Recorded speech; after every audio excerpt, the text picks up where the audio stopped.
Hello， 我是后撤步，欢迎来到每个月一次的球员推荐时间啦。这一次形式会比较特别一点，主要是在于有几支球队是我认为在新赛季的跟动画调整之后，值得更多人观看的比赛内容和球员表现，加上不少我整理出来的球员，其实大多数都隶属于同一支球队，所以在本节的影片当中，我可能会穿插几个推荐的球队，例如说我现在正要介绍的球队。纽约尼克队，尼克对我来说是一个非常有趣的选项。俗话说乱世出英雄，而转换到了 NBA 的世界，其实非常的符合。尤其对于那些3个主力球员的球队而言，许多年轻球员往往都能够借此获得表现和成长的机会。例如说，去年当 Gordon Hayward 受伤了之后 ，Jason Tatum 才得以有大量的上场时间和出手权，来展现自我的能力和成长的潜力。尼克在上一季伤了主将 Kristaps Porzingis， 本季侧翼也挂了 Courtney Lee， 更不用说只打了4场比赛都受伤，直到了最近才回归的Kevin Knox， 而就是这样的机会和空间浮现出来之后，尼克这一票年轻人在最近几场表现，着实令人替他们的未来发展感到好奇。Damian Dotson、Alonzo Terrell、Noah Vaughn、Mitchell Robinson 这4个名字排看一看，你可能会觉得非常的陌生。不过呢，这个感觉其实很正常的。Damian Dotson 是尼克去年2轮选来的侧翼摇摆人，虽然上季出赛了多达44场比赛，但是大多数的时间都在 NBA 和发展联盟来来回回，多数人并不太看好他在尼克的发展和角色定位。Alonzo Terrell 在 NCAA 时期曾经一度被认为有榜眼的实力，2015年曾被视为仅次于 Ben Simmons 的超级新人，但是因为一次药检没过所造成的误会，导致他从许多球队的选秀雷达当中跌了出去。今年参加选秀时，原本预期应该还会有2轮，没想到最终意外落选，只能接受尼克的双向合约。Vaughn 曾贵为2014年第9顺位，选秀模板被誉为下一个 Chris Bosh， 他并没有如预期的成长，仅待了黄蜂1季之后便被送往了拓荒者，尽管有稳定的上场时间，却没有相对应的成长幅度。去年因为豪华税压力而被交易至芝加哥公牛队，新的合约结束之后，因为没有太多买家的因素，最终接受尼克的部分保障合约。Robinson 是今年选秀梯次少数没有经历 NCAA 的新秀。是的 ，Mitchell Robinson 在过去1年都是自主训练，尽管有着令人期待的天赋和才能，然而未曾在 NCAA 这种强度上场过一律，还是压过了一切，最终掉到第2轮才被尼克选走。说穿了，这4个人都是需要证明自己的人。不过呢，就算原本默默无闻，就算原本各种疑虑和怀疑缠身，只要能够抓住机会证明自己 ，NBA 的舞台依旧能够有你的位置。季前不被看好的 Dotson 在新赛季反而取代 Ron Baker 的位置，截至目前为止，场均得分未曾低于双位数。进攻端主要是以投射接应这种不吃球权球风为主，篮板保护和拼劲也是他擅长的部分。个人认为他应该尝试朝着3D 型的侧翼的定位来前进。66和69寸的身高臂展，在防守一体设备上算是相当不错了。3分命中率的部分，如果能够再提升是再好不过了。目前34%的成绩只能算是勉强及格啊。倒是在夏季联赛和热身赛都有好表现 ，Alonzo Terrell 令我意外的是，居然能够成功的复制到 NBA 赛场上。在总教练 David Fizdale 的特别授意之下 ，Terrell 在球权和出手数上明显比其他人多上了不少。虽然说效益和命中率迟早会修正回来，但是作为一名落选新秀而言 ，Alonzo Terrell 能有这样的表现确实值得嘉许了。不过有趣的点就是呢，他目前身份其实还是双向合约。根据联盟规定，他只能待在 NBA 最多45天，没有错，是45天，而不是45场比赛。因此他最多只能待到11月底。尼克阵中共有15张合约，其中包括2张部分保障合约。尼克有没有可能会裁掉或者是交易其中1张？例如说球风重叠性高，而且地位最不稳的 Trey Burke 和 Terrell 签下正式合约呢？当然，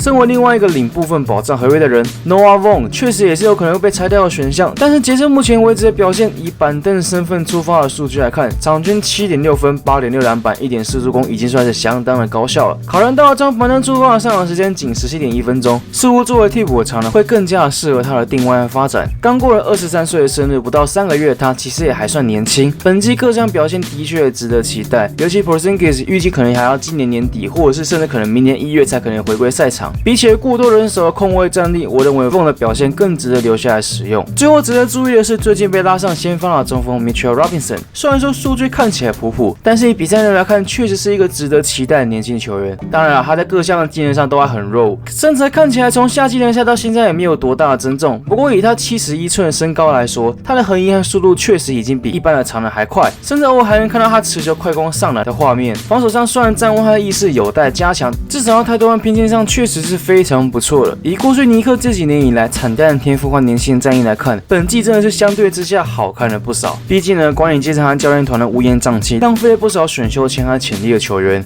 反倒是同一座城市的另外一支球队，在换上有能力的总管和有料教练之后，反而在相对之下资源和资产相当局促的情况，练出了不少优秀的年轻球员。没错，下一个要讲的球员正是本季总算打出生涯年的3年级生。Charis Laver 受惠于 Rondae Hollis-Jefferson 因为小孩出生和 DeMarre Carroll 膝盖伤势双双无法出赛，以及 Aaron Crabb 直到赛季第2场才回归等等的因素 ，Laver 缴出了非常优异的成绩，场均出手数比上季多了5次，却还能将命中率提升到了 49.1%。过去2年被视为弱点之一的三分线也进步到了平均水准的 35.3%， 场均得分更是上涨至 20.5 分。如此爆炸的表现也让他成了下一届进步奖的强力竞争者。作为一名曾经被当作高空未来养成的年轻球员，拉尔不仅保留住了当初训练所培养出来的组织和控球能力，在尝试修正自己的外围投射缺陷和提高了禁区把握度之后，虽然现在才开季不到20场比赛，但他确实已经证明了自己是货真价实的好球员。当然，他的外线投射还是有需要加强的部分，说来挺有趣的，他在三分出手上呢，反而是急停跳投的三分最准，场均出手多达 2.5 次，而命中率是漂亮的 40.7%， 倒是在 catch and shoot 的部分就只有不及格的 30.4%，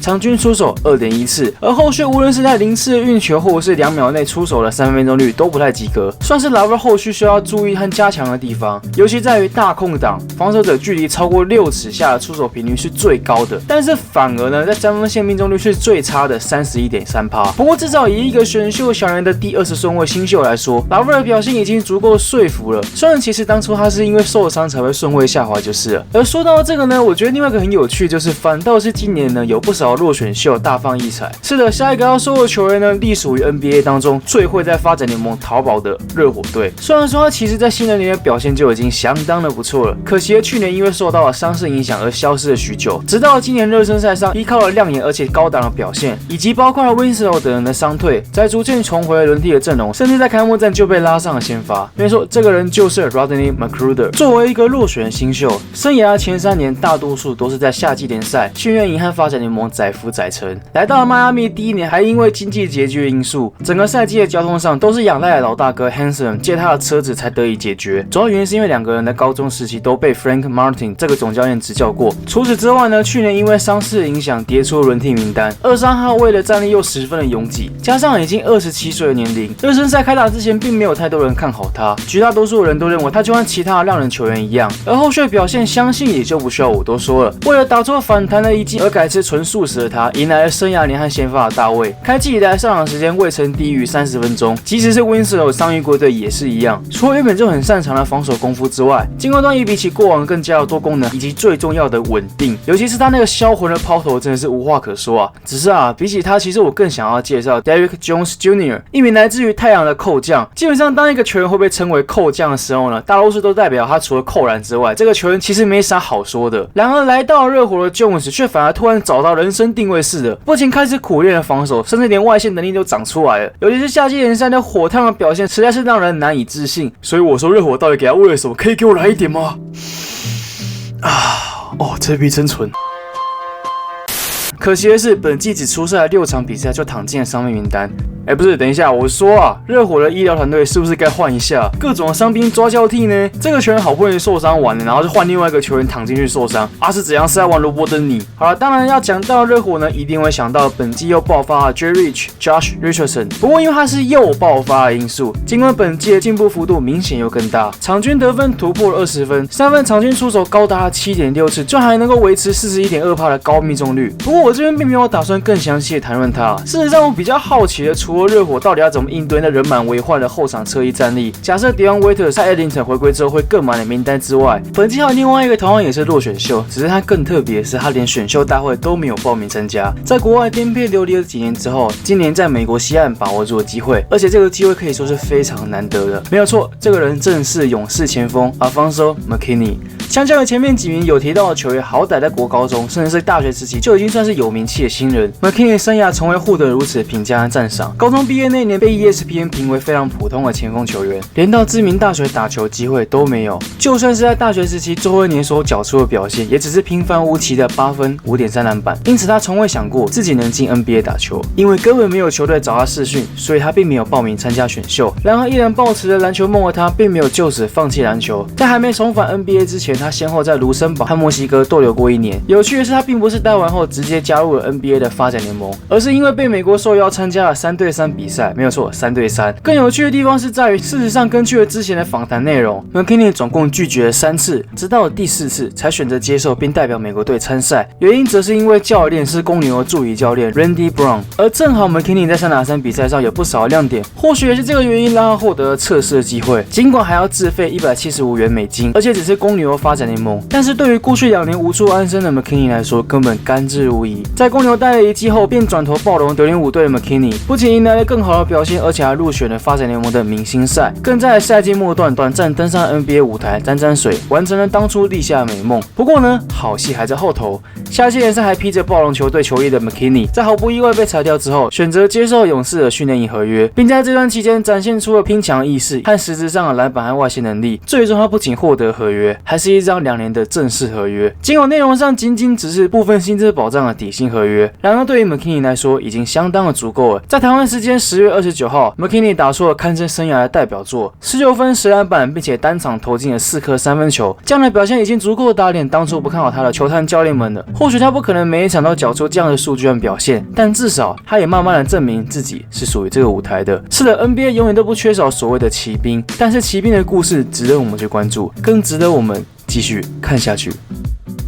好的，以上是本月个人认为值得关注的球队和球员们。当然，碍于时间和片长的因素肯定会有遗珠之憾的。例如说，本季表现十分出色的金块队和国王队。不过，本片的形式并非常态只是在球队的部分，我可能会开始思考这个方向。毕竟，就我上一季的实验结果来看只讲一支球队的话，似乎没有那么多人喜欢看。那讲太深入，用太多数据的话，也可能让人很难轻松的观看。因此，11月底预计发布的球队篇，我将考虑不只介绍一支球队。总之呢，就是继续测试各位的反应和喜好啦。好，那影片的差不多告个段落了，感谢各位的观看。如果你喜欢这部影片的话，请帮我按赞、订阅和分享。怕错过我的直播和新影片的话，记得点开订阅旁边上的小铃铛按钮，就不会错过了。想要看看更多及时的资讯和看法的，欢迎到我的 FB 粉专或是 IG 上逛逛。我是欧车布，我们下一部影片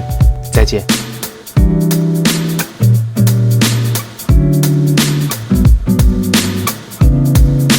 好，那本频道终于也4万订阅啦。那对我也不知道怎么庆祝。总之我第2频道的讲很久那个 vlog 应该会在最近剪出来，应该啦，我也不太确定。